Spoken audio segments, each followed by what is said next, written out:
On 105.9 FM and AM 630, Washington's Mall, WMAL. Now, Washington mornings on the Mall. 105.9 FM and AM 630. WMAL.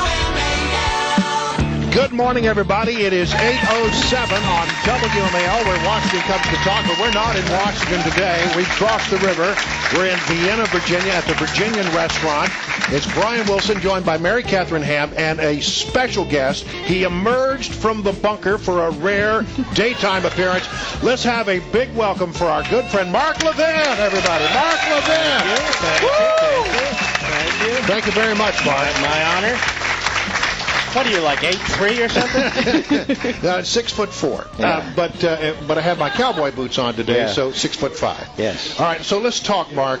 We listen to you all the time, so we have a sense of where you are. But let's talk specifically about the Commonwealth of Virginia, which it's really, really close here in the Commonwealth.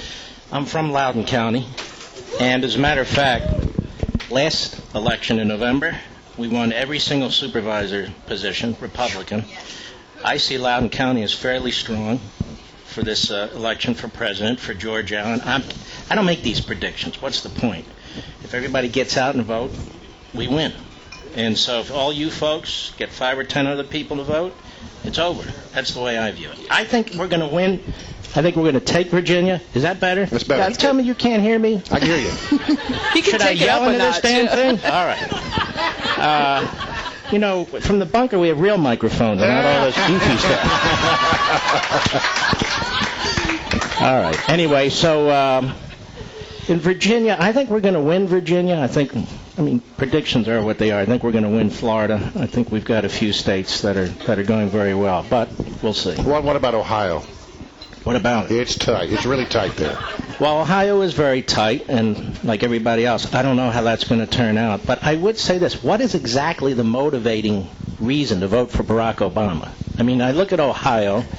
I look at areas, you've got coal mines, you've got steel mills there, you've got, suburbs are in the city. What is it that's going to drive all these people in Ohio to vote for Obama? The way I see this, just generally, there isn't a lot of reasons to vote for Barack Obama. There are a lot of reasons to vote against him. So I think the energy is going to be on our side. That's what I'm hoping. I've talked on my show. I sense that people have had enough. I've sensed it for about 6 or 8 weeks. I'm not the only one. I've pointed out this could be a very close election, split popular electoral college vote. I do think that's possible, but I think more and more it's less possible. So we'll see. Well, there's an interesting thread I've picked up in the mainstream media coverage in the past week or so, suddenly saying, hey, the president doesn't really have a second-term agenda. It's like they're just noticing. But you know what he really does?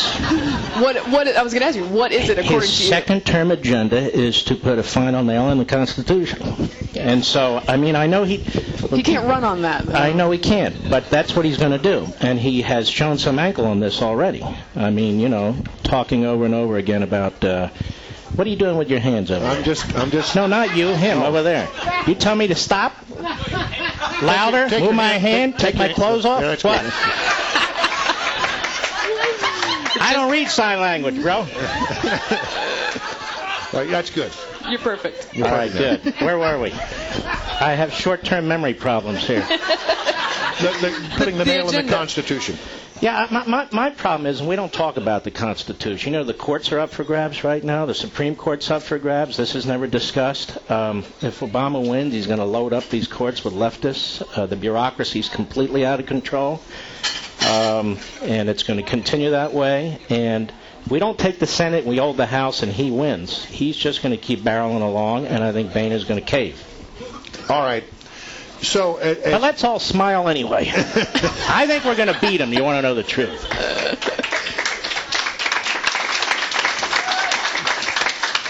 So let's talk about strategy. It seems like we're seeing a surge toward Romney, and that all started after the first debate, where I think people got to look at Mitt Romney in an unfiltered way, perhaps for many people, the very first time they got a chance to take the measure of the man.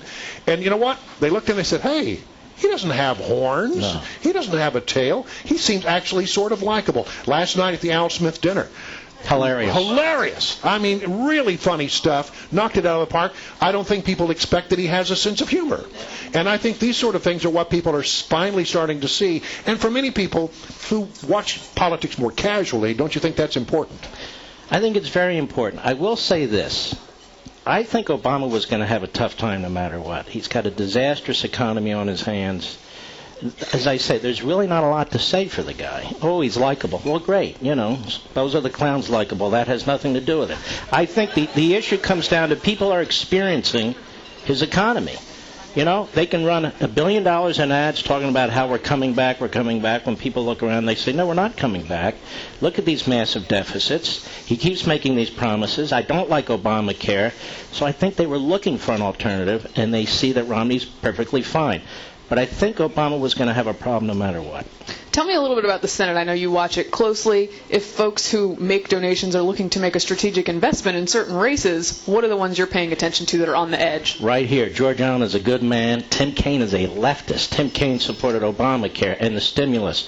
And he was so liberal. Even as governor, you know, Obama plucked him out of obscurity to be his first DNC head, and he's now using all these DNC connections with the unions, the environmentalists, to try and swamp Allen in the last weeks for funding. Murdoch in Indiana, there's many of them who are, you know, absolutely crude. But if we don't take the Senate, we don't repeal Obamacare. That's the problem. And it's looking really tight on that. I mean, the House, good shape, it seems. It does seem that the president's race is starting to trend toward Mitt Romney, still very close, and as you said, could be popular vote for one candidate, electoral vote for the other.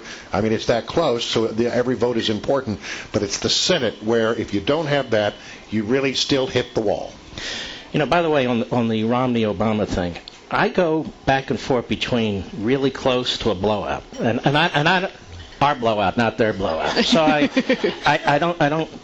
can't really come down on one side or the other. But the Senate is so crucial because all these spending issues, the judiciary, because only the Senate can approve. If Romney's elected and Schumer's in charge of the judges in the Senate, we're not going to get all these good folks on the Supreme Court and so forth. We have to run the whole table. That's what we have to do. All right. Well, we are at the Virginian restaurant in Vienna, Virginia, and we are very pleased to be joined. Of course, the voice is iconic.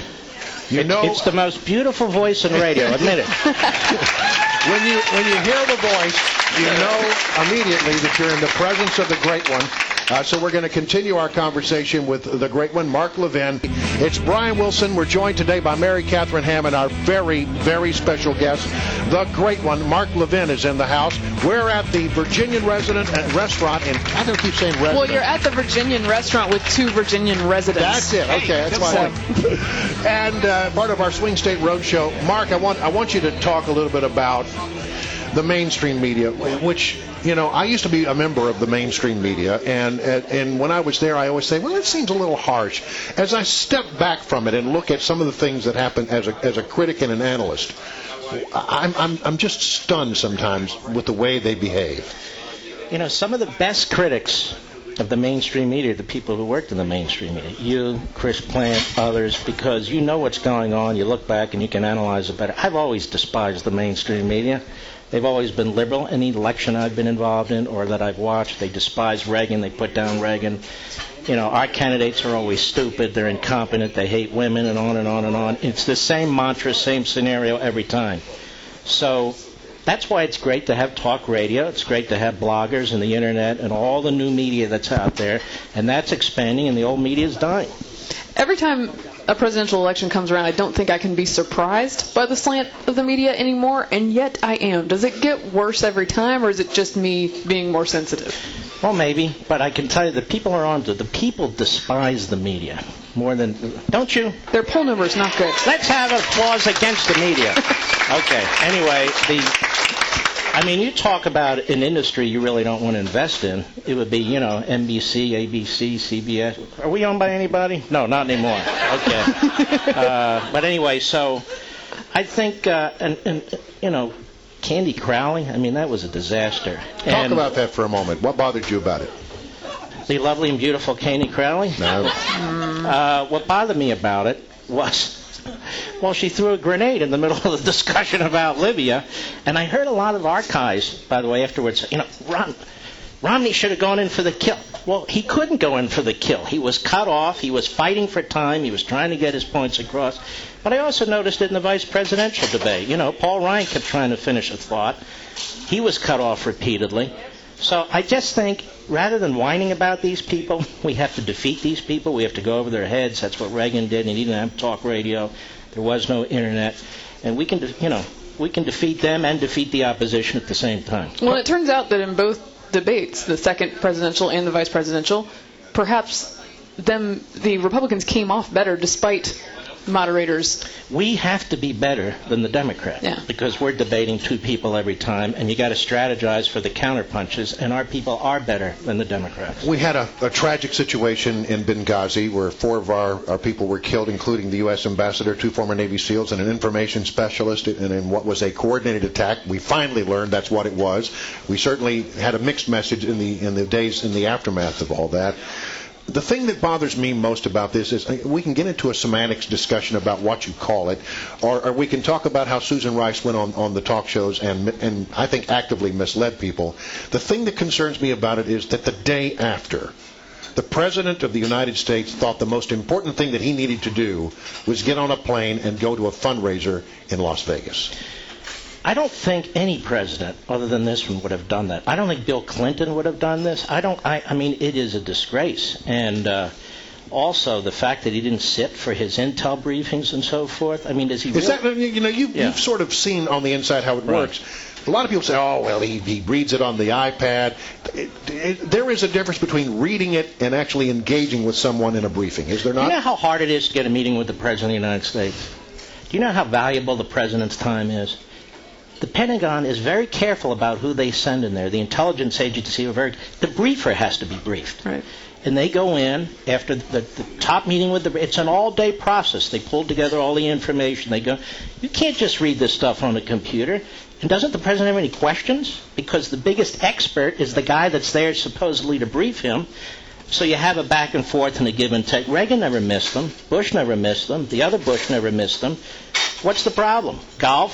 Fundraising? The guy isn't paying attention to his job, to be perfectly honest with you, and that's why things like this happen, and that's why we have this massive cover-up. Obama didn't know on 9/11 to make sure that our embassies and consulates in the Middle East, in Libya, the very safe Libya, aren't protected. I mean, we know that. We don't sit in the Oval Office. That seems like common sense. That's why they're in this big cover-up mode. And what about Hillary Clinton's role in all that? What about Hillary Clinton's role? Do you know that I read somewhere that she's the most traveled Secretary of State in American history? And I'm saying, what the hell for? I mean, I don't even know what we're doing, where we're going. She might like a bit of distance from Obama. It could be, or there's just so many people to apologize to. I don't know.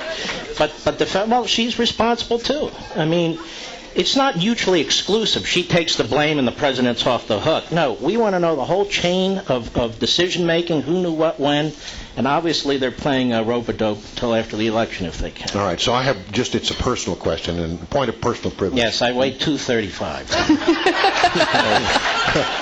But I carry it well. I got you on that one, I think. Right. No, you're much taller than I am. I want you to tell me what the bunker is really like. You want to know what the bunker is really like? The bunker is an office, which is half storage, and then a desk with me, and my little dog Barney outside barking endlessly at the squirrels and the deer and everything else. But it is really reinforced with extra rebar and cement because it's partly underground, built into the side of a hill. Wow. It is as glamorous as I imagined. Oh, yes. And I sit there in front of my computer, which is North Korean vintage because the damn thing keeps shutting off. But I don't want to change it because I don't really know how to move all the information over. You need a transition team for that. I really do. Yeah. I sort of imagine one single light bulb sort of swinging above your table. And a bag of Lay's potato chips usually. And a Diet Coke so I feel better. You know, that sort of thing. Well, Mark Levin, we are so honored that you came out today to join us. Thank you so much. It's a my honor. You guys do a great job. Thanks for braving the traffic. God bless. 8:23 on WMAL. Today's deal.